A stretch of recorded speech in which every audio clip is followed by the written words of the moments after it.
Hey y'all, Zach here from World of Game Design, and today we're going to cover another Mork Borg book. Back in February, we launched the Kickstarter for an adventure designed as a prison crawl through a ship called the Schackel. The adventure premise is simple. The party must board the drifting ship and put to the sword all who dwell within before the ship reaches land. Fail, and one of the seals of misery will be broken. Succeed, and you've bought the world more time. That Kickstarter has now wrapped. The books, cards, and maps have been printed, and you can purchase them right now on our web store. I'm here today not to sell it to you, but to help the enterprising dungeon master prep the game. Let's get to it. So there's two ways you can play this game, with the custom cards or with the random tables. They both produce the same results, but the first is more visually dynamic and the other comes included in the book. I'm going to use the cards for this how to play, but keep in mind that all the card decks have substitute tables in the book for you to get the exact same effects. Okay, so you'll want to start off by reading pages 4 through 5, which is called The Regrettable Truth. Read that on your own. This is a backstory for the adventure and is not player-facing. Here's the short version. There's a prison barge that was run by minions of the Blood Countess Anthelia. Aboard the ship were many sailors and captives. Recently, there has been a revolt, and the 7 most powerful captives, nigh demigods and beings of potent power, have taken command of the drifting vessel. They have further warped its interior to suit their ill purposes, and there's very subtle references to the 7 deadly sins to be found, with each of the former captives representing a different sin. From there, let's find out how much of this truth the party knows. That's page 3. Every player rolls 2d4, and you tell them what hearsay and heresy they've heard. Some of it's true. Some of it's false. Then tell them the final bit of hearsay listed at the bottom of the page, that there is a new prophecy that speaks of an abomination that hastens the coming desolation, drifting upon the endless sea, but soon to walk dry land. When it does, a misery will sound. The party now knows that something's adrift on the endless sea, but how do we get them onto the waters and hunting for it? Cue page 6. Roll once for the entire party, or select the troubling tie that best fits your party. Maybe they're serving penance for a foul deed. Maybe they're personal lackeys for the basilisk key. Maybe they're being paid a substantial sum of silver. Whatever the case, we just need them on the water with the purpose of stopping that abomination. That sets the scene. The party should now be in a small fishing boat or something, hunting the abomination. But what will they find? Now it's time to roll and read your way through pages 7 and 8, which sets up what's going on in the abomination known as the Schackel currently. Plot hooks are on page 7. You don't need them, but they can be useful in giving the story deeper objective by giving specific motivations to some of the captive 7. Page 8 further sets up the understanding of how the ship is now. Let's go ahead and set up the ship. Page 9 through 11 consist of tables you can roll on, but we're going to use the card system that gives this a player-facing visual. The ship is divided into 5 deck levels, with the uppermost deck level being level 1, and the bowels of the ship being level 5. The levels are further divided into rectangular sections. Note that the 2 uppermost decks only have rectangles in the enclosed areas. The decks of the ship is not an encounter space. Place a random face-down room card in each section.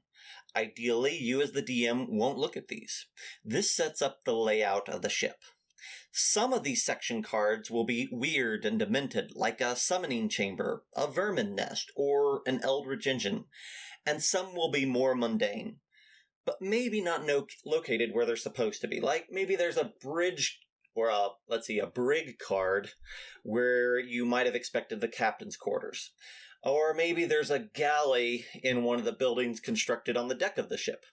That's the cool thing about rolling through a warship that's been converted into a prison hulk that's been further twisted by the 7. Anything can be anywhere. Now we know what the areas of the ship look like, and we can start to put together what they contain on their interiors. A vermin nest will certainly contain vermin, and whatever else you can imagine, but we're going to influence it further. Reference the table at the bottom of page 10 and 11.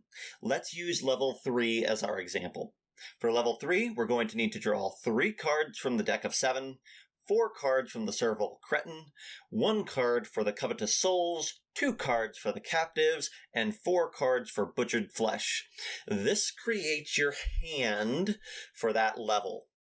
As the party enters, say, the Vermin Nest area, or whatever area they happen to set foot in on that level, you can select as many of your cards as you'd like and introduce them to the scenario.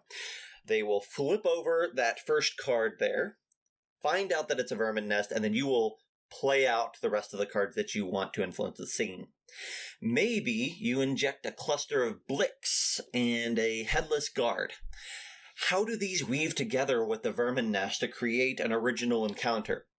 Are the Blicks the eyes of the guards? Are they the eyes of the vermin? Are the vermin eating the guard? Are the eyes crippling the vermin? You decide.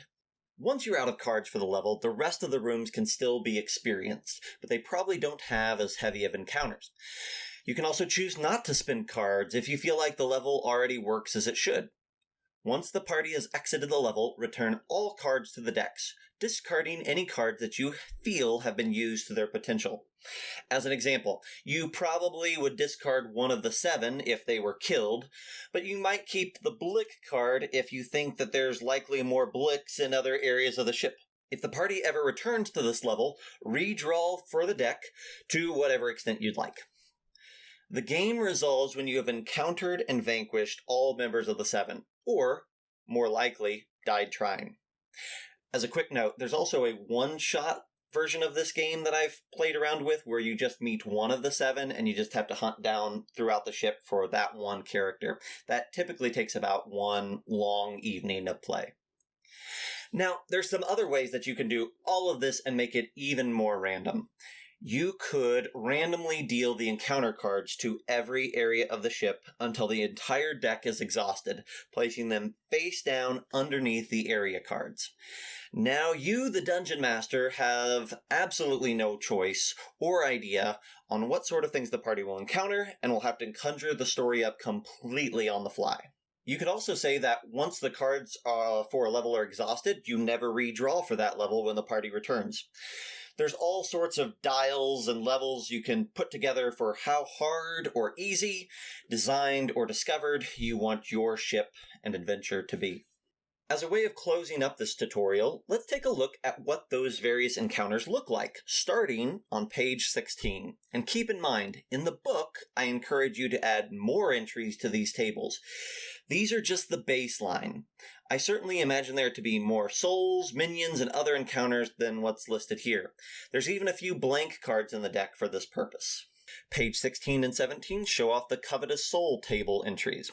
These are 7 spirits that the Endless Sea has claimed and that can be encountered by the party. In life, some of these souls called the Schackel their home, while others are just a collection of souls that drift upon the sea. These make for great social encounters, but most have a malevolent side. This is also where the party can meet the spirit of Torgar, the ship's former captain, and gain backstory as needed. Page 18 and 19 detail a collection of unsought tragedies, which are kind of like modifiers to the adventure. There's all sorts of things, from a black lightning storm to undead seagulls. I like the idea that you're fighting off one of the 7, and then their Blick minions appear in the vermin nest when all of a sudden the hole bursts. As an example, like lots of things happening at once, and these tragedies kind of reshake up any scene that you happen to be in. The 7 themselves are detailed on pages 20 through 31.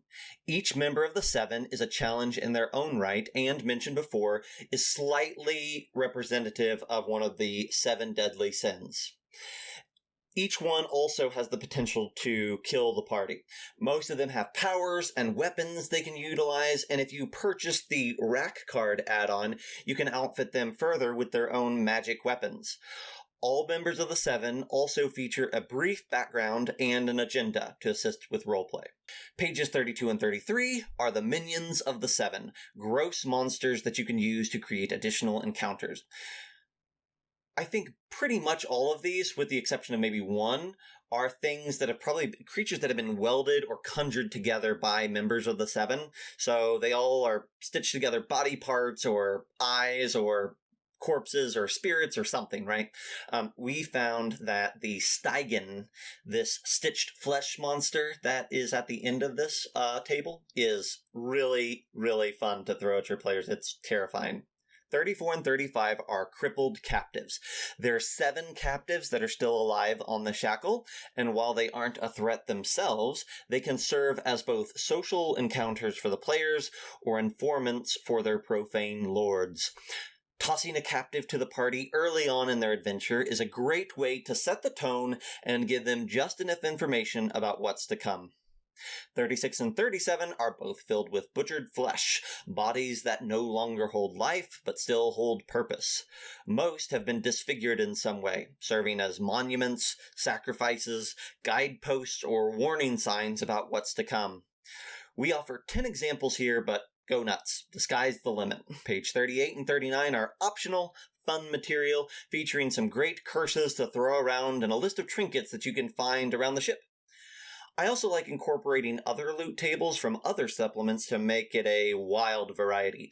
But keep in mind, it's kind of cool if the items on the ship, for the most part, would make sense for a prison barge, or for things that could be crafted together from whatever's on that prison barge. The final page is probably not going to see much official use for most tables, as it's only initiated by a roll for the appearance of the sanguine dogs on the table on page 11.